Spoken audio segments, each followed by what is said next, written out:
وبركاته. الآن أعزائي الطلبة دائما نواصل في مراجعة دروس النهائي ودائما مع الوحدة الثالثة اللي هي الضوء الكهربائية، والآن العنصر أو الموضوع رقم 2 اللي هو الوشائع وثنائي القطب آلة. سنحاول في هذا الموضوع وباختصار الآن بماذا؟ أن نتكلم عن ثنائي القطب آلة، معناها تعريف خصائص الوشيعة إلى آخره، التوتر بين طرفي الوشيعة، أنواع الوشيعة، بمعنى هناك وشيعة صرفة وهناك وشيعة اللي صافية إلى آخره، على حساب المقاومة الداخلية سوف نتكلم عليها بالتفصيل. الآن بالنسبة للسؤال رقم 2، تطور التيار الكهربائي في الدارة آلة. راح نشوف كيفية تطور التيار الكهربائي في دارة كهربائية تحتوي على ثنائي القطب آلة بالإضافة إلى مولد إلى آخره. عندي فتح وغلق قاطعة، ونشوفوا كيفاش نوصل راس امتداد النمطي، الحصول على التوتر، استنتاج التيار كيف يتطور إلى آخره. ثم معادلة تفاضلية، هنا دائما معادلة تفاضلية في الوحدة هذه موجودة، معادلة تفاضلية دائما راهي موجودة، معادلة تفاضلية بدلالة المقادير، شدة التيار، التوتر إلى آخره، الشحنة إلى آخره. هنا راح نتكلم على التيار وإيجاد حلها. دائما معادلة تفاضلية في الأخير نعطيو الحل اللي هو عبارة التيار الكهربائي المار في هذه الذرة. ثم في الأخير نتكلم على بيان تطور التوتر إي آر معناها بين طرفي الناقل القومي، و بي بي بين طرفي الوشيعة في دارة آر عند غلق وفتح القاطعة. الآن نبدأ بالعنصر رقم 1 ثنائي القطب آلة. باختصار نبدأ نكتب 1 ثنائي القطب آلة. أولا واش قصد ثنائي القطب؟ نعم شفناها في الفكرة هذه ثنائي القطب آلة. قلنا باختصار هو جملة متكونة كما الوشيعة كما المكثفة، مكثفة على تسلسل مع ناقل قومي تعطيني ثنائي القطب آسي. هنايا نجيبو وشيعة لأن الموضوع تاعنا الوشائع والثنائي القطب آلة معناها وشيعة. نشرحو ما معنى كلمة وشيعة. الآن بالنسبة للوشيعة هذه عندما نوضعوها في على التسلسل مع ناقل قومي تعطيني ثنائي القطب نسميه معناها قطب من جهة الوشيعة والقطب الثاني من جهة الناقل القومي، يعني يمر فيهم نفس التيار الكهربائي، معناها راهم على التسلسل. قبل ما نمروا ثنائي القطب راح نتكلم عن الوشيعة. واش معناها الوشيعة؟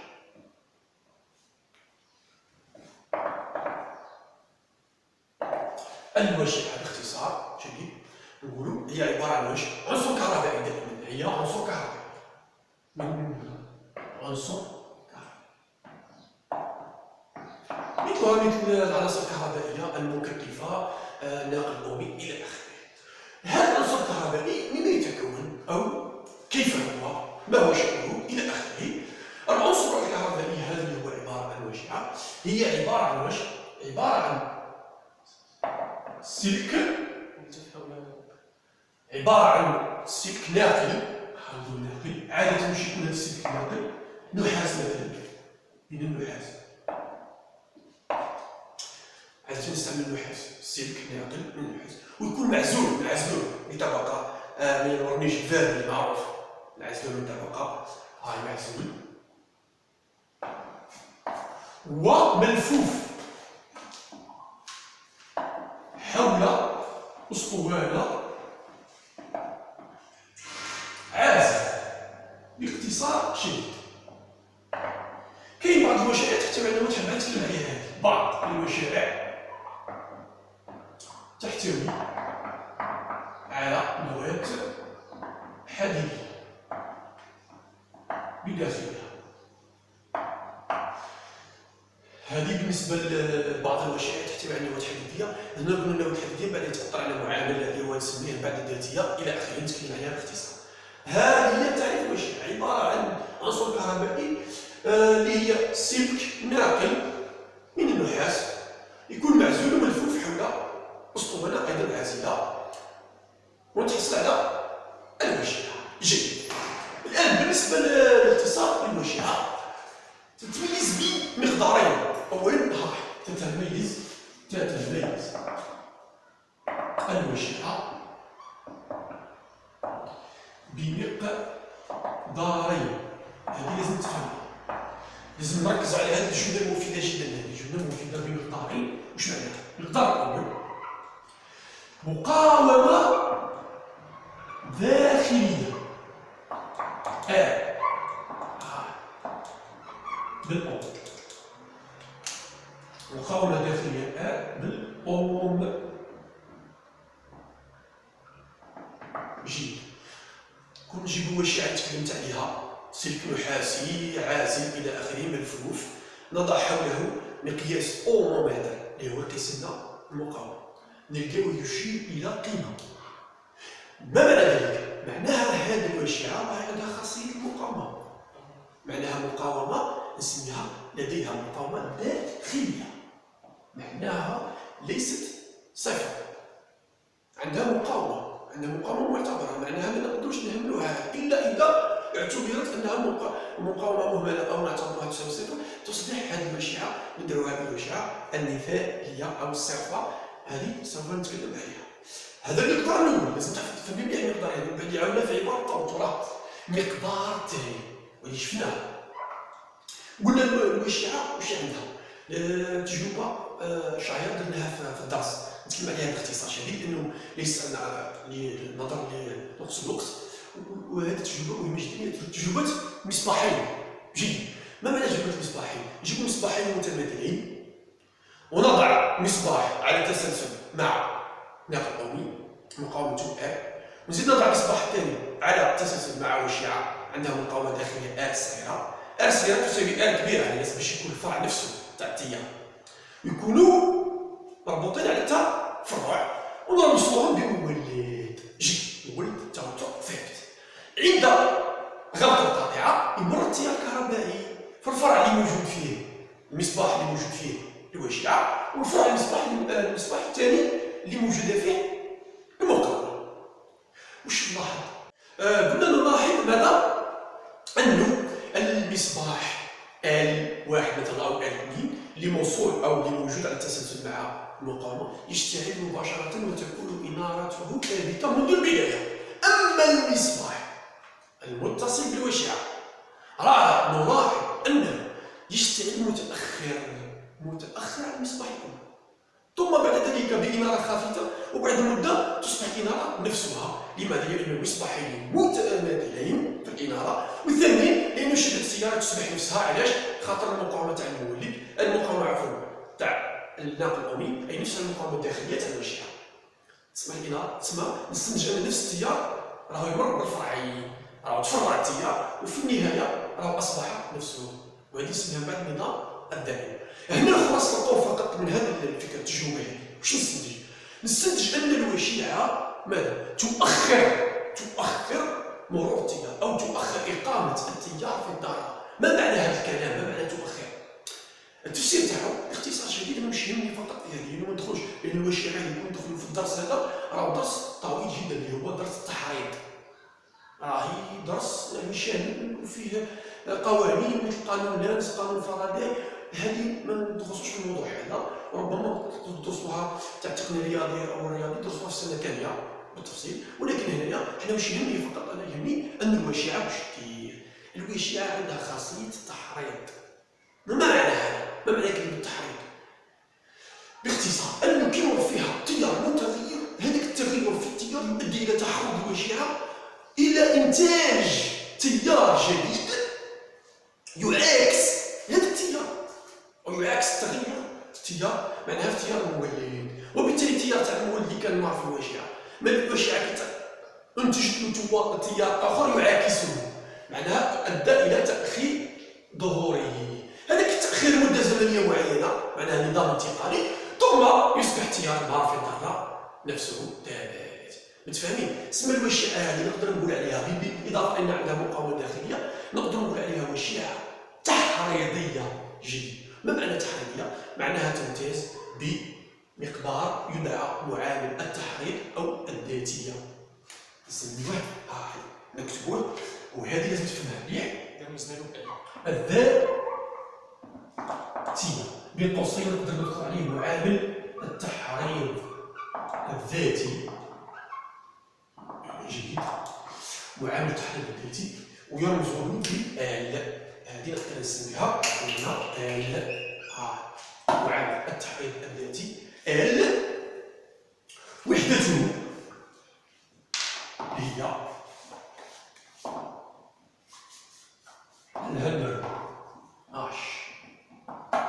الهنري. لماذا كلمة هنري؟ اش عليها بالك؟ احفظ نسبة إلى العالم الهنري. الآن العالم هذا هنري الفرنسية نقراو اونري، يبدا بالكتابة تاعو ما نقراوش اونري.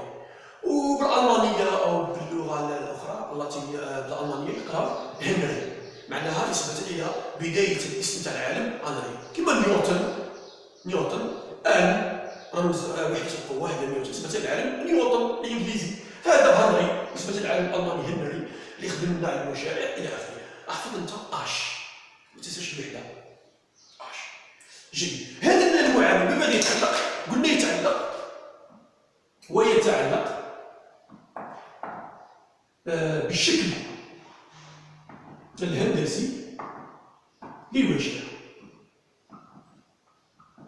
واش معنى هذا الكلام؟ معناها هذه الذاتية تختلف من وجهة إلى وجهة عن طريق الشكل الهندسي، معناها كيف طريقة عدد اللفات، طول الوجهة، يعني كاين وجهة مسطحة وجهة طويلة، هذه شفناها في سنة ثانية، عدد اللفات طول الوجهة، بالإضافة إلى النواة هذه الحديدية اللي كلمت عليها درك، كتجيب نواة تحطها في الأسطوانة اللي دايرة عليها الوجهة، راح تأثر، راح يزيد المعامل التحريض. هذه حنا هذه الفائدة تاعنا أنك تعرف بلي معامل التحريض وماذا؟ هو ذاتية الوجهة، خلاص. لذلك درك واش نسميو؟ عندي ال وعندي نسمى الوجهة راهي عندها مقدارين، الرمز تاع الوجهة يكون ال صغيرة، بالإضافة إلى اللي هو الناتج الأمي باش نتحصل على الناتج القطب متفاهمين؟ سيدي هذه راني فسرت ما معنى الوجهة، ركز مليح تفسير. دوك نروحو الرمز الوجهة في الذرة، ونتكلم على عندما تكون مهمولة، ونتكلم على التوتر تاع الوجهة اللي هو مهم جدا، لازم تفهم توتر الوجهة واش يسير، تفهمو بالمعنى قبل ما نروحو للمعادلة التفاضلية باش من بعد، لأنه المعنى تاعو مهم جدا باش تفهم التوتر بطرف الوجهة، راهو عنده فكرة مهمة جدا باش تعرف كيفاش يطور التوترات من بعد. خاطر التوترات يعني ما تروحش مثلا للصفر ولا تروح للنهاية أعظم، تروح مثلا أي عندها فكرة هنايا تعلق بالعبارة تاع التوتر تاع الوجهة، هذه دوك نشرحها بالتفصيل. الآن بالنسبة لرمز الوجهة، جيد نروحو هنا نديرو رمز الوجه.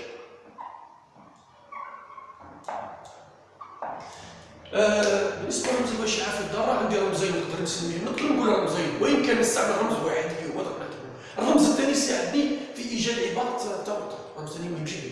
شوف الرمز الأول مثلا وجهة، ندير هكذا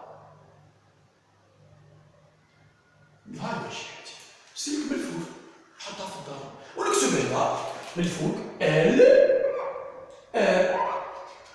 ذاتية و مقاومة الوجهة، وإذا كانت تساوي صفر نعتبرها مهملات وهي أشياء مثالية تولي ماذا؟ في حالة تساوي صفر مثلا إذا كانت تساوي صفر هذه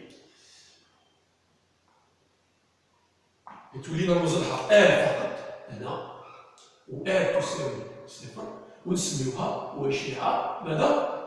صافية مثالية، كيما المولد المثالي، مقاومة الداخلية زيرو، نفس الشيء، وجهة صافية مثالية سعفة. هنا تولي ترمز لها فقط. جيد. الآن نواصل فيما يخص ماذا؟ الرمز الثاني، ها هو الرمز المهم يعني نكتبو هنايا بعد ما عرفنا الوجهة شفنا الخصائص تاعها. الآن الرمز المهم جدا هو هذا.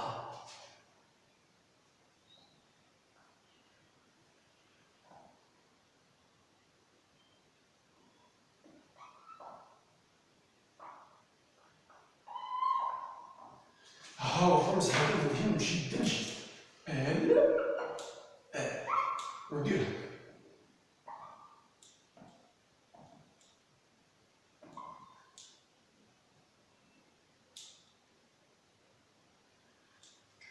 يسمى هذه كاملة وشعة، هذه كاملة وشعة. من الطرف هذا الطرف كيما هنايا الطرف تاع الوشعة هذا وهذا، طرفي هذا وهذا. أما هنايا الوشعة وش هو بمعنى وكأنه هذه اللي كانت هنايا ضمنية فصلتها، هاني حطيتها هنا. هذه المقاومة الداخلية تاع الوشعة، فاهمين؟ الرمز هذا ما نستعملوش في الدار، عليه اختصارا فقط، ما نضلش نوصف المقاومة الصغيرة وحدها هذه. وإذا كنت تبقى أنت محتفظ فيه في راسك، مهم جدا هذا الرمز. علاه مهم؟ تقدر تشوف التوتر بين الطرفين. هذا الرمز التالي اللي هو يعبر على الوشعة. وكي تكون ال قلنا تساوي صفر حنا ما نديرهاش، نديرو ال فقط. تسمى تخرج هذه هاي اللي هي الوشعة الصفر جي. خلاص دركا نقولو نروحو نشوفو التوتر بين طرفي الوشعة. أولا هنايا باش نفصل واحد الفكرة، شوفوا معايا راح الوشعة نرمزو لها U B بوبين. بوبين معناها الوشعة. U B مينيسكي. ربما في الكتاب المدرسي، ربما بعض المرات تلقى يستعملوا التوتر تاع الوشعة U L، بغض النظر على أنها وشعة صافية أو وشعة ليس صافية. U L اسم معناها يعبر عن التوتر تاع الوشعة بصفة عامة. مش مشكل، هذا ترميز فقط، ولكن من الأحسن أنه U B، لأنه U B عنده معنى و U L دوك نشوفوا المعنى تاعو. واضح الفكرة؟ الوشعة U B ها التوتر بين طرفي الوشعة، ها أمامكم الوشعة. الآن واش راح نديرو بها؟ نفرض انه التيار في الدار، شوف مليح هاي الوشعة أمامي، ها التيار تاعي ها إي، التيار يروح في الوشعة يزيد يمر هذا في المقاومة ها إي ويروح. هذه هي الفكرة. الآن درك راح نطبق خاصية التوترات اللي نعرفها. هذه الوشعة والمقاومة الصغيرة هذه راح تعتبر من العناصر ماذا؟ مستهلكة أو إله آخرها. معناها كيمر فيه التيار، التوتر بين طرفيها عكس جهة التيار الأول، تسمى أو عكس جهة التيار. وبالتالي دركا الوشعة هذه عندها توتر وهذه عندها توتر، ولا عندي تيار مرة كاين توترين. هذا U L صغير وهذا نسميه U L. شتا الرمز هنا U L وين ظهر؟ خاطر هذه L. فهمتني درك المقصود؟ واش حبيت نوصلك الفكرة؟ افهمها كيما هكذا، ما تخلصش. هنا قلنا U B تعبر على هذه كاملة، تسمى التوتر U B وين هو؟ هذا شتون؟ ها U B هو منا لهنا كنسمينا هذه A B، تسمى هو U A B.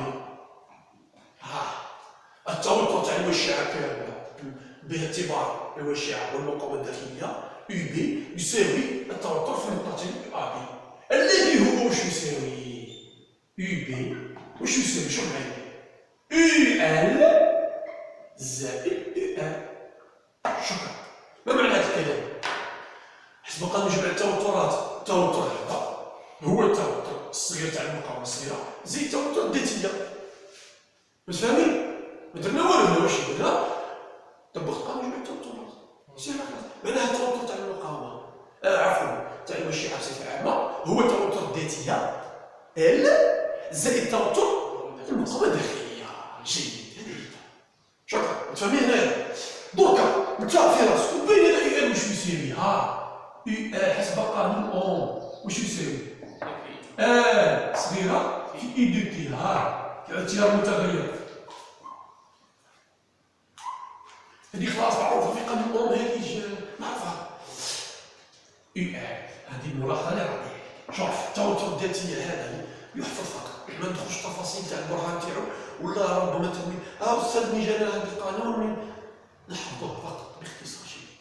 التوتر الذاتي واش هو L الذاتية في مشتق التيار بالنسبة للزمن. جيد، هذه حفظها. التيار تاعو المتغير المشتق تاعو بي على بي دي نضربوه في الذاتية، هذاك التغير في التيار يعطيني توتر U L. معناها كون يكون التيار ثابت هنا باختصار يولي التوتر صفر، مشتق يروح بزيرو، هذه باختصار. وبالتالي واش تولي بي بي هنايا؟ توتر اي ال، ها ال دي اي لا دي تي زائد ال صغيره في اي.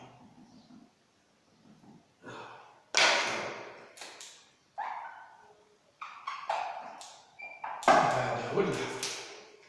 خلاص تفاهمين؟ دونك باختصار باش ما نكثروش الكلام، باش ما نروحوش بعيد، ربما تلميذ يصرى له احراج، واش احفظ لي القانون هذا.